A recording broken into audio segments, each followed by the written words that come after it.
penyemprot atau sprayer digunakan untuk mengaplikasikan sejumlah tertentu bahan kimia aktif pengendali hama penyakit yang larut dalam air ke objek semprot atau sasaran semprot. Efisiensi dan efektivitas alat semprot ini ditentukan oleh kualitas dan kuantitas bahan aktif yang terkandung di dalam setiap butir larutan tersemprot yang melekat pada objek dan sasaran semprot. Sprayer adalah mesin yang berfungsi untuk memecah suatu larutan atau suspensi menjadi butiran cairan atau droplets atau spray. Sprayer merupakan alat aplikator pestisida yang sangat diperlukan dalam rangka pemberantas dan pengendali hama dan penyakit tanaman. Kinerja sprayer sangat ditentukan oleh kesesuaian ukuran droplet aplikasi yang dapat dikeluarkan dalam satuan waktu tertentu, sehingga sesuai dengan ketentuan penggunaan dosis pestisida yang akan disemprotkan. Sprayer. Fungsi utama sprayer adalah untuk memecahkan cairan yang disemprotkan menjadi tetesan kecil atau droplet dan mendistribusikan secara merata pada objek yang dilindungi. Kegunaan khusus sprayer adalah sebagai berikut: menyemprotkan insektisida, fungisida, herbisida, pupuk cair, dan cairan hormon pertumbuhan. Berikut bagian-bagian utama sprayer secara umum meliputi nozzle, pompa penyalur, saringan, tangki cairan, dan sebagian dilengkapi dengan alat pengukur tekanan serta klep pengatur semprot. Dari bagian-bagian di atas, nozzle merupakan bagian yang terpenting. Nozzle adalah bagian sprayer yang menentukan karakteristik semprotan, yaitu pengeluaran, sudut penyemprotan, lebar, penutupan, pola penyemprotan, dan pola penyebaran yang dihasilkan. Nozzle dibuat bermacam-macam desain. Setiap tipe butiran cairan yang khas dihasilkan oleh nozzle yang khas sesuai kebutuhan. Tipe-tipe nozzle. Yang pertama, centrifugal nozzle. Centrifugal nozzle yaitu bentuk nozzle yang paling sering dijumpai, dibuat dengan sudut penyemprotan yang lebar dan berbagai model pola penyemprotan dan kapasitas. Yang kedua, flooding nozzle. Flooding nozzle menghasilkan penyemprotan dengan pola semprotan. Nozzle ini disebut juga dengan fan spray nozzle. Yang ketiga, two-fluid atomizer. Two-fluid atomizer menghasilkan droplet yang sangat halus dan menghindarkan pemborosan cairan, tetapi membutuhkan tenaga yang lebih besar daripada tipe-tipe yang lain. Yang keempat, rotary atomizer. Rotary atomizer digunakan untuk pekerjaan besar, menyemprotkan cairan dalam jumlah yang besar dengan gaya sentrifugal dan mempunyai pola penyebaran 360 derajat. Komponen-komponen nozzle yaitu body, penyaring, spuyer atau nozzle tipis, dan nozzle cap. Macam nozzle pada sprayer yaitu hollow can nozzle. Cara menarik ke dalam nozzle mengalami pemutaran hingga penyebaran butiran cairannya akan berbentuk cincin. Besar kecilnya ukuran sprayer ditentukan oleh tekanan yang diberikan dan juga ditentukan oleh jarak pemutaran cairannya. Makin panjang lintasan putaran cairannya, makin panjang lintasan yang ditempuh. Makin besar ukuran spray, tetapi makin kecil diameter penyebaran butiran sprayernya. Keuntungan penggunaan nozzle ini karena dapat diperoleh penyebaran ukuran butir spray yang seragam. Yang berikut solid cone nozzle. Prinsip pembentukan spray hampir sama dengan hollow cone nozzle, tetapi pada solid cone nozzle diberikan tambahan internal axial jet yang tepat ukurannya yang akan memukul cairan di dalam nozzle yang sedang berputar.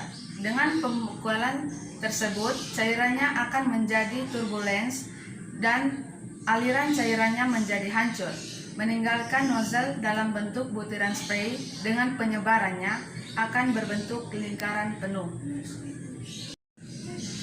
Yang terakhir, fan tape nozzle. Tipe ini dibuat jalan berbentuk potongan halus atau saluran yang menyilang permukaan luar dari arif plate atau plate tarikan. Bentuk tersebut menyebabkan cairan yang meninggalkan nozzle akan berupa lembaran tipis seperti kipas yang kemudian akan pecah menjadi butiran-butiran spray dengan penyebarannya akan berbentuk elip penuh. Kelemahan nozzle ini mempunyai ukuran butiran cairan yang tidak merata, terutama pada bagian ujung tepi penyemprotan. Terdapat pengumpulan ukuran butiran yang besar-besar. Jenis-jenis sprayer yang biasa digunakan dalam bidang pertanian. Pertama, motor sprayer, yaitu sprayer yang menggunakan mesin sebagai tenaga penggerak pompa untuk mengeluarkan larutan dari dalam tangki. Cara penggunaan sprayer ini tergantung jenis dan mereknya, yaitu ada yang digendong, ditarik dengan kendaraan, diletak di atas tanah, dan sebagainya. Yang kedua, CDA sprayer, yaitu sprayer yang menyebabkan semprotan berdasarkan putaran piring hitam dan gravitasi. Cara kerjanya adalah larutan mengalir dari tangki melalui selang nozzle, diterima oleh putaran piring hitam yang digerakkan dinamo, lalu disebarkan ke arah sasaran. Contohnya adalah Micron Herbie 77, Samurai, dan sebagainya. Yang ketiga, knapsack sprayer, yaitu jenis alat semprot yang digendong. Knapsack sprayer terdiri atas dua, yaitu manual dan elektrik. Setelah ditelusuri di Kota Kupang, salah satu petani di Fatukoa menggunakan alat semprot knapsack sprayer manual merek Solo. Larutan dikeluarkan dari tangki akibat adanya tekanan udara melalui tenaga pompa yang dihasilkan oleh gerakan tangan penyemprot. Pada waktu gagang pompa digerakkan atau ditekan, larutan keluar dari tangki menuju tabung udara, sehingga tekanan udara di dalam tabung meningkat. Tekanan ini menyebabkan larutan pestisida dalam tangki dipaksa keluar melalui klep dan selanjutnya diarahkan oleh nozzle ke bidang sasaran semprot. Tekanan udara yang dihasilkan oleh pompa diusahakan konstan, yaitu sebesar 0,7 sampai 1 kg per cm persegi. Tekanan sebesar itu diperoleh dengan memompa sebanyak 8 kali. Untuk menjaga tekanan tetap stabil, pemompaan dilakukan setiap berjalan 2 langkah, dan pompa harus digerakkan naik turun. Kapasitas tangki knapsack sprayer bervariasi antara 13, 15, 18, dan 20 liter tergantung mereknya. Adapun bagian-bagian beserta fungsi dari masing-masing komponen knapsack sprayer tersebut adalah: 1. Tangki, merupakan tempat herbisida atau larutan lainnya diisikan. Volume dapat berbeda-beda tergantung dari tipe dari sprayer masing-masing. Dari bahan plat yang tahan karat dan plastik untuk menampung cairan. 2. Pengaduk, untuk mengaduk larutan herbisida yang ada di dalam tangki. Pengadukan dimaksudkan agar suspensi atau campuran larutan herbisida dapat tersebar merata dan tidak mengendap sehingga tidak menyumbat nozzle. 3. Unit pompa, yang terdiri dari silinder pompa dan piston dari kulit, untuk memberikan tekanan kepada larutan herbisida sehingga larutan dapat dikeluarkan dari tangki dan mengalir melalui selang dan keluar pada nozzle. 4. Mengatur tekanan, untuk mengatur tekanan terhadap besar kecilnya volume cairan yang dikeluarkan sesuai dengan kebutuhan. 5. Saringan, untuk menyaring larutan yang akan dimasukkan ke dalam tangki. Hal ini dilakukan supaya tidak ada zat lain yang terikut sehingga dapat merusak dan menyumbat nozzle. 6. Penutup, untuk menutup tangki supaya pada saat dikerjakan tidak tumpah dan untuk menjaga tekanan udara di dalam tangki. 7. Tangki pompa digunakan untuk memompa cairan. 8. Saluran penyemprot, terdiri dari kran, selang karet, katup, serta pipa yang bagian ujungnya dilengkapi nozzle. 9. Sabuk penggendong, digunakan untuk menyandang sprayer pada punggung. 10. selang karet, yaitu untuk menyalurkan larutan dari tangki ke nozzle. 11. Piston pompa. 12. Katup pengatup aliran cair keluar dari tangki. 13. Katup pengendali aliran cair bertekanan yang keluar dari selang karet. Yang ke-14, laras pipa penyalur aliran cair bertekanan dari selang menuju nozzle.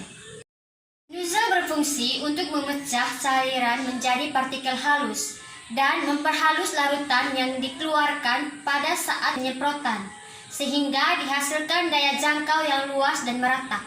Merawat alat semprot. Yang pertama, perhatikan dengan teliti bagian-bagian dari sprayer sebelum penggunaan. Jika terdapat kerusakan pada satu bagian sprayer, maka diharuskan dengan secepatnya untuk memperbaiki atau gantilah dengan spare part baru supaya kerusakan tersebut tidak mengakibatkan kerusakan pada bagian lainnya.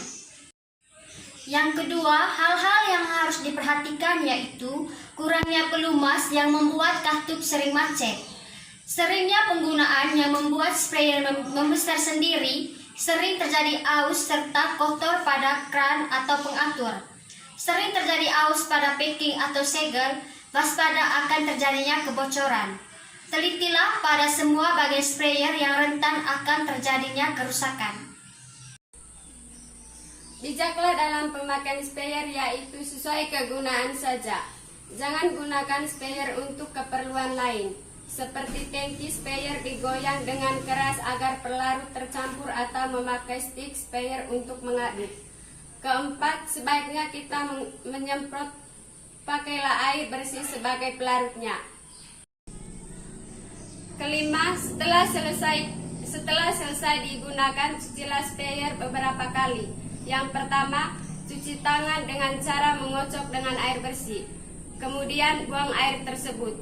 Pencucian selanjutnya dengan membuang air melalui sprayer. Pencucian terakhir dengan memberi setengah tutup aerol 810 disertai dengan air bersih. Lalu, kocok sedikit dengan keluarkan melalui sprayer. Buang air sisa yang ada di dalam tangki. Setelah sprayer sudah cukup kering, berilah minyak kelapa sebagai pelumasan. Bagian yang perlu dilumasi adalah bagian yang melakukan gerakan. Misalnya, piston sprayer sudah siap disimpan dengan posisi terbalik ataupun miring. 좀 부리지 마, 너 때문에 난 매일매일 불안해.